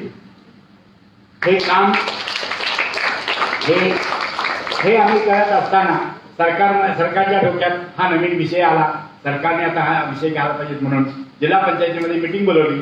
त्या मीटिंगसाठी मला कळल्यानंतर मी पण त्या डायरेक्टरना घेऊन गेलो आणि सांगू लागले पाणी अडवून पाणी जिरवण्याचं आज ती गरज आहे. आपलं सगळं पाणी आता सगळं गेलेलं आहे. आणि ते पाणी ते पाणी जावं, पाणी कमी व्हावं यासाठी यांनी काही योजना आखल्या. त्या योजनेबद्दल या कधी मूर्ख लोकांच्या डोक्यात येत नाही. अरे म्हटलं बोरवेल काढून पाणी एवढं उपसायची खरं म्हणजे काही गरज होती का? आजही गरज आहे का? हा माझा फार मोठा प्रश्न आहे. तेव्हा ते मीटिंग झाली. त्या मीटिंगमध्ये सगळं सांगून झाल्यानंतर तुम्हाला कोणाला काही सांगायचं आहे का असं विचारलं. त्यावेळेला फादर उभा राहिले आणि म्हणाले आम्ही थोडासा प्रयत्न केलाय. एवढी म्हणायची फुरसत जे काही डायरेक्टर बेंगलोरहून आले होते ते खुर्चीवर बसायलाच तयार नाही. त्यांना काय वाटलं माहित नाही. चला म्हणाले त्या सगळ्या लवाजमा घेऊन आम्ही गेलो त्या कट्टनबाईच्या आणि त्याच्या काठावरती आम्ही सगळेजण उभा राहिलो. त्यावेळेला त्या आलेल्या बेंगलोरच्या या खात्याच्या मुख्य माणसाने विचारलं की फादर याला किती खर्च आला म्हणून. तेव्हा त्या फादरने माझ्याकडे बोट केलं, शिवाजी तू सांग रे म्हणून. मग मी त्यांना म्हणालो हे एकूण 100 फूट लांब आहे, 80 फूट रुंद आहे, 12 फूट खोल आहे. आणि हे जे काय काम आम्ही केलं ते लोकांच्याकडनं केलं. यंत्र वगैरे काही आम्ही वापरलेली नाही आहेत. त्याला एकूण 6.5 लाख रुपये खर्च आला. हे म्हटल्यानंतर ते अधिकारी म्हणाले, सरकारी अधिकारी मुख्य अधिकारी म्हणाले आमच्या डिपार्टमेंटनी केलं असतं तर 20 लाख रुपये खर्च दाखवला असता. म्हणजे 7-20 होय ना. म्हणजे एकूणच बजेटचा जर 3 भाग केले मग एक भाग कॉन्ट्रॅक्टर म्हणजे त्यांनी केलं म्हणून आणि मंजूर केलं त्यांच्यासाठी एक भाग. कमिशनच्या गोष्टी माहित आहेत की नाही तुम्हाला? काय चाललंय सरकारी ऑफिसमध्ये तुम्हाला कधी माहित आहे की नाही? तुम्ही कॉलेजच्या कामाच्या निमित्ताने कुठल्या तरी ऑफिसमध्ये तुम्ही गेला आहात की नाही? तेव्हा हे मी म्हटलं नाही, फादरनी म्हटलं नाही, त्यांनी म्हटलं. आणि नंतर मला 6 महिने मला एकाही ऑफिसमध्ये लोकांनी घेतलं नाही. अगोदर बघितल्याबरोबर सांगून ठेवायचे की त्या माणसाला आत सोडू नको. आणि पण आम्ही सोडायला कुठे तयार आहोत? कुणाचा आहे आणि कोणाचा आहे असं मी म्हणत असताना हा आवाज सगळ्यांच्या मधून जेव्हा उठेल तेव्हा त्या भारत देशाचं भवितव्य खरं नाही.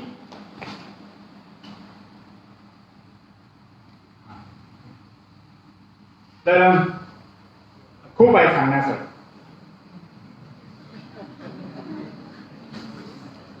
तर आता आजच्या या घडीला पर्यावरणाचा प्रश्न फार मोठा असा एक उभा आहे. तो त्यातून आपण आपल्याला स्वतः सुटका करून घेतली तरच एकूण सृष्टी नावाची आणि समाज नावाची गोष्ट राहणार. हे ह्याच्याबद्दल काही दुमत असण्याचं काही कारण नाही. पण ते देखील या पर्यावरणाचा प्रश्न सोडवायला तुम्ही आम्ही सगळेजण जिवंत राहायला पाहिजे की नको? मग आम्ही जिवंतच नसणार असू तर मग सृष्टीचं काय होते त्याच्याशी काय आपलं देणं घेणं राहणार आहे? पण असं होणार नाहीये. कळलं का? सृष्टी राहणार आणि सृष्टी राहायची असेल तर बिघडलेली सृष्टी आपण सगळ्यांनी काय करायला पाहिजे? ती दुरुस्त करण्यासाठी आपण सगळ्यांनी आपल्या परीने प्रयत्न करायला पाहिजे. हा सृष्टीचा भाग आहे.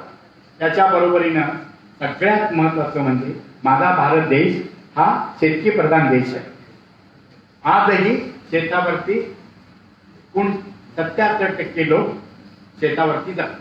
कुणी लहान शेतकरी आहेत, कुणी मोठे शेतकरी आहेत आणि बरेच लोक शेतीवरती मजुरी करून तो उद्योगाचं एक साधन म्हणूनच आपण शेतीकडे पाहतो.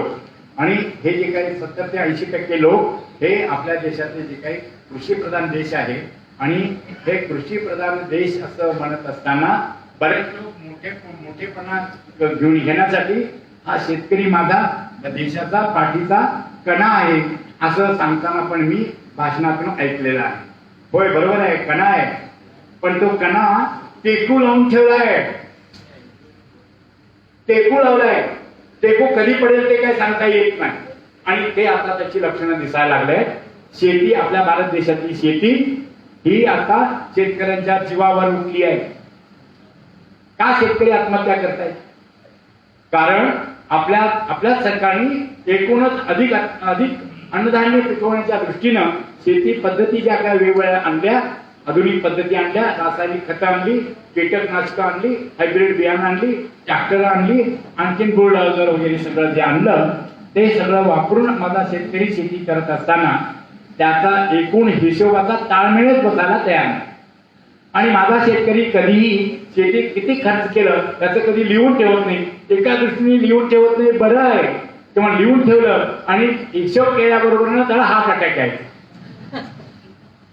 हार्ट अटॅक येऊ नये म्हणून त्याच्या हिशोबकडे जात नाही, पण खर्च झालं आता ते भागवता येत नाही म्हणून तो आता औषध खाऊन मरण्याच्या त्या एकूण त्या दिशेने त्याची वाटचाल दिसती आहे. तेव्हा हे देखील भयानक आहे. आणि आधुनिक पद्धतीनं शेती करून निदान अन्नधान्य पिकवून काहीतरी बऱ्यापैकी असतं तर एका वेळेला मी म्हटलं असतं, पण आधुनिक पद्धतीनं जी काही शेती करतो आहोत, ज्या काही अन्नधान्य पिकवत आहोत, भाज्या पिकवत आहोत, फळं पिकवत आहोत, ते आम्ही जेव्हा खातो त्यावेळेला त्याच्यातून रोज आम्ही थोडं थोडं थोडं विष खाल्लं. मला पटतंय की नाही पहा.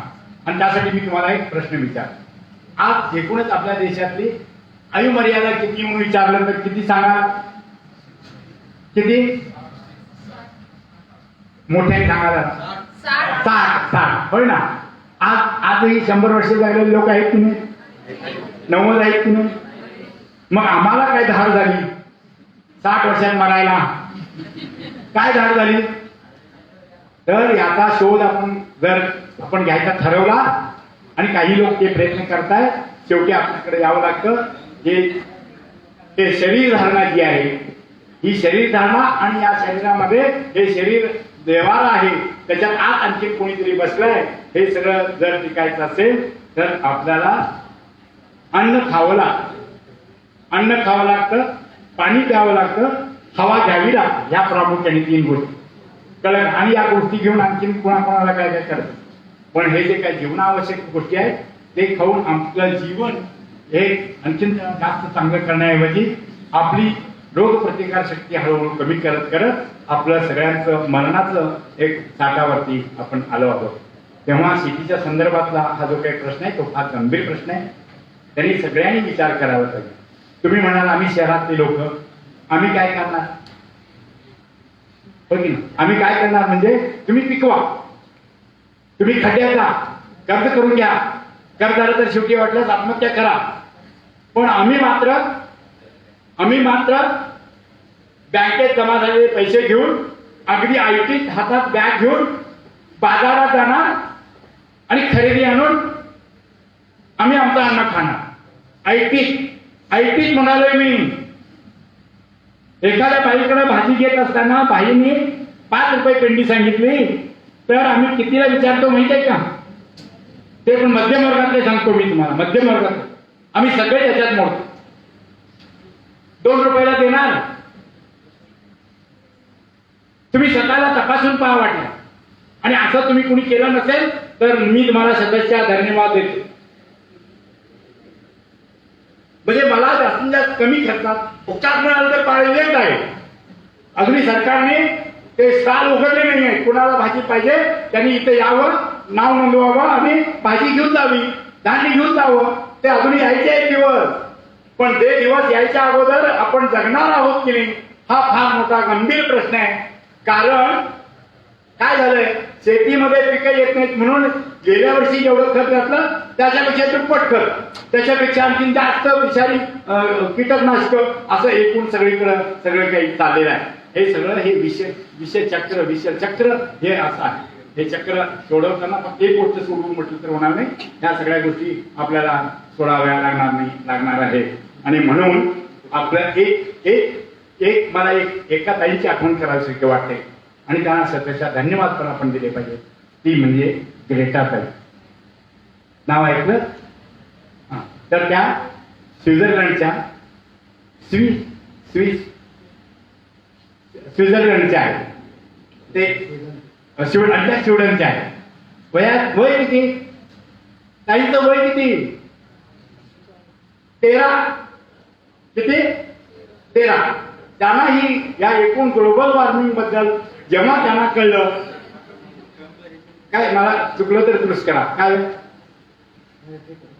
तर त्या काय करताय की आपल्या छातीवरती लिहून घेत आहे काय म्हणून की जनजीवन धोक्यात आलेलं आहे, ग्लोबल वॉर्मिंग. आणि युनिव्हर्सिटीच्या दारात प्रत्येक शुक्रवारी जाऊन उभा त्या थांबतात दिवसभर. वय आहे 13. तेव्हा एखादी गोष्ट करायचं म्हणून आपण ठरवलं तर वयाशी त्याचा काही संबंध नाही, फक्त संबंध आहे तो इच्छाशक्तीचा आणि या आपल्या कल्पकतेचा. तेव्हा आपल्या सगळ्यांच्यावर जबाबदारी आहे आणि तुम्ही जबाबदारी जरी मानली नसली तरी नाईलाजानं देखील काही दिवसानंतर तुम्हाला जेव्हा करायला लागेल त्यावेळेला जास्त कष्ट आणि जास्त त्रास घ्यावे लागतील. तेव्हा योग्य वेळेला आपण हे समजून घेऊन आजपासूनच आपण करायचं ठरवलं तर नक्कीच सोडवणूक आहे. ज्या माणसाने प्रश्न निर्माण केले त्याच माणसाने प्रश्न सोडवायचे, माणसांचे प्रश्न माणसांनी सोडवायचे. तेव्हा आपलीच फार मोठी जबाबदारी आहे. आणि यासाठी म्हणून एकूणच पर्यावरण हे करण्याच्या दृष्टीनं पर्यावरणामधलं एकूण सगळ्यात महत्वाची गोष्ट आहे ती झाड आहे की नाही. झाड पर्यावरणामधलं सगळ्यात महत्वाचं मी म्हणालो झाड महत्वाचं आहे. का महत्वाचं? ग्रेटाताई सांगतात. काय सांगतात ग्रेटाताई? त्या सांगताय की एकूणच भूतलावरती जी जमीन आहे त्याच्यावरती 1/3 एवढी तरी निदान हिरवळ असायला पाहिजे, म्हणजे झाडी असायला पाहिजे. आणि आज आपल्या कर्नाटकाची किती आहे माहिती आहे का?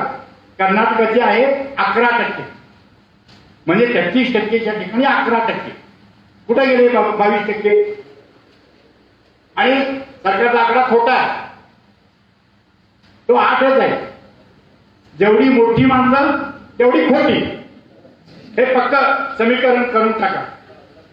तेव्हा अशा या परिस्थितीत तुम्ही आम्ही सगळ्यांनी माझा भारत देश एवढंच नव्हे तर एकूणच जग आणि जग ज्याला आपण सृष्टी म्हणून ती वाचवायची असेल तर झाडं लावण्याच्या अंगाने आपल्याला प्रत्येकाला काय करता येईल याचा विचार तर जरूर करायला पाहिजे. लावता आला नाही तर तोडू तरी नका. तुम्ही म्हणाल मी कुठे तोडायला जातो, तर लाकडं तोडून झाडं तोडून लाकडापासून ज्या गोष्टी तयार केल्या जातात त्या गोष्टी मी आता यानंतर वापरणार नाही. आणि मी वापरणार नाही असं म्हणत असताना माझं एकूणच जे काही जंगल आहे ते संरक्षण करण्यासाठी फॉरेस्ट डिपार्टमेंट ठेवलंय. त्या फॉरेस्ट डिपार्टमेंट मधल्या पट्टेवाल्याच्या घरी जरी गेलं तर पहिल्यांदा गेल्याबरोबर काय काय बघायला मिळतं माहित आहे का? पट्टेवाला जे संरक्षण करायला आपण ठेवलं आहोत ते. तेव्हा त्यांना आपण कसं थांबवायचं हा एक दुसरा प्रश्न आहे. पण आपल्याकडून या अवस्थेत देखील विद्यार्थी असताना देखील आपल्याला झाडं लावण्यापासून पाण्याच्या संबंधात देखील पाणी अडवून जिरवण्याचं एखाद्या वेळेला तुम्ही जेव्हा मोठे व्हाल त्यावेळेला तुमचं टेरेस वगैरे जे आहे त्या पाण्याचं काय करायचं तो विचार करून तुम्ही जरूर करा. पण पाणी वापरताना तरी निदान बेसुमार पाणी वापरायला नको, योग्य तेवढंच वापरू एवढं तरी आपल्याला ठरवता येतं. आणि हे सगळं करत असताना आपण सगळ्यांनी काय बनायला पाहिजे? आपण माणुसकी जपायला पाहिजे. आणि माणुसकी आपण जपली नाही तर आपल्या या समाजाला बळीचं वेळ आणि हा दुःखाची गोष्ट आहे. तरी सगळ्यांच्या कृपेमुळे तुम्हा सगळ्यांच्या बरोबर जे काही माझं सुखदुःख आहे ते तुम्हाला वाटून घेतात. तुम्हाला तुमच्या बरोबरीने दुःख वाटल्याने कमी होत असं म्हण. होय खरंच आज माझं बरंच दुःख हलकं असं झालेलं आहे. आणि तुम्ही एवढं शांतपणाने आणि ते पण किती वेळ म्हणजे एक त्यांनी सांगायचं नंतर परत भाषांतर म्हणजे असा वेळ गेला की नाही. पण त्या वेळाचं काहीही तुम्ही विचार न करता अगदी शांतपणाने ऐकून घेतलं. बोलत असताना भावनेच्या भरामध्ये काही एखादी दुसरी गोष्ट चूक झाली असेल तर तुम्ही क्षमा करावी असं मी तुम्हाला विनंती करून परत एकदा तुम्हाला सन्मान सतशः प्रणाम करून मी माझे 2 शब्द थांबवतो. नमस्कार.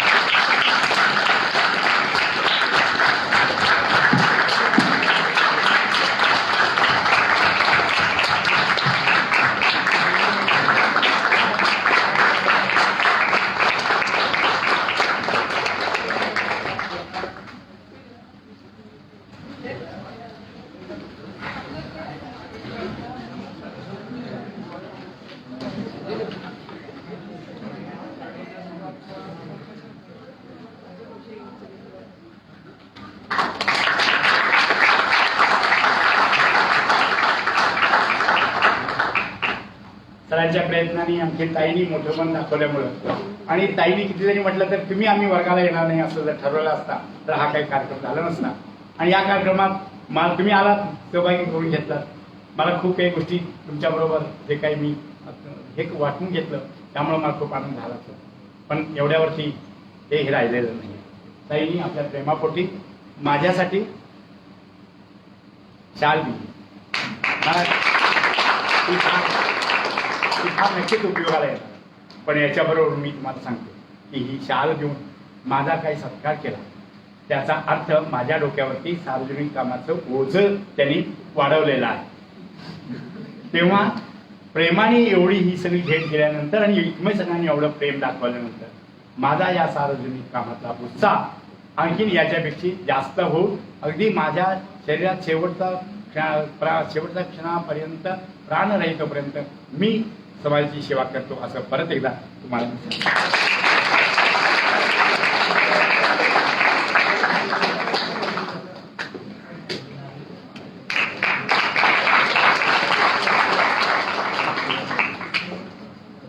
Thank you so much for being such a patient audience. And I'm actually speechless whenever I listen to him. But it energizes us. Because at this age, and very honestly, Anna is acute diabetic. And his health is actually not as good as it was probably 5 years ago when I met him for the first time. And like he said, it's very easy to call somebody like this as a guest and listen. But when you forget, without, at least absorbing one point from his talk, then it's a sheer injustice to the service of this great gentleman. And thank Professor Majji for having supported us and gotten here to interact with us. And we have a project called SERI. So I think during that project we can go and interact with them for a longer while. And whenever anyone wants to join in his mission of OMG, I think we should go ahead and do that. Thank you so much. Thank you.